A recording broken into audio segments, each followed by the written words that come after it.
Достар, сәлем. Бүгін сіздерге қолжетімді өнімдерден дайындалатын ерекше кешкі ас рецептін ұсынамын. Міндетті түрде дайындап көріңіздер. Ең алдымен 500 грамм етке өте майдалап туралған пияз қосамыз. Кейін дәміне қарай тұз, қара бұрыш, паприка және кептірілген сарымсақ салу керек. Соңында бір жұмыртқаның ақ уызын қосып, барлығын қолымызбен жақсылап араластырып аламыз. Достар, менің Let's Cook KZ арнама тіркеліп кетуді ұмытпаңыздар.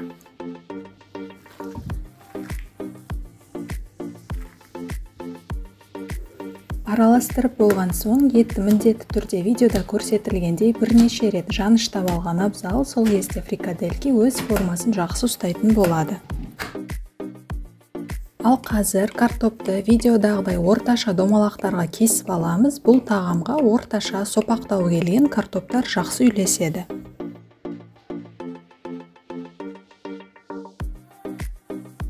Енді бір қасық еттен алып, қолымызбен домалатып, олардан фрикадельки жасаймыз.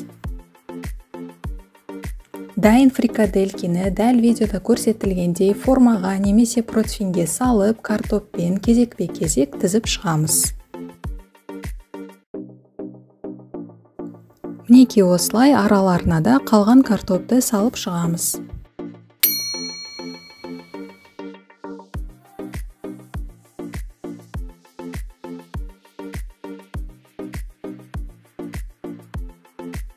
Соңында бөлек ыдысқа 2 ас қасық томат пастасы мен тұз бен қара бұрыш салып, үстінен 200 грамм су құйып араластырамыз және осы соусты тағамның үстінен құямыз.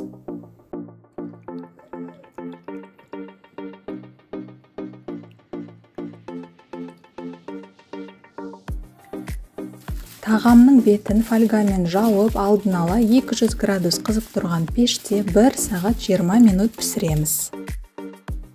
Уақыт өткеннен кейін фольганы алып, бетіне ірімшік пен аскөк сеуіп, тағы 15-20 минут пісіру қажет.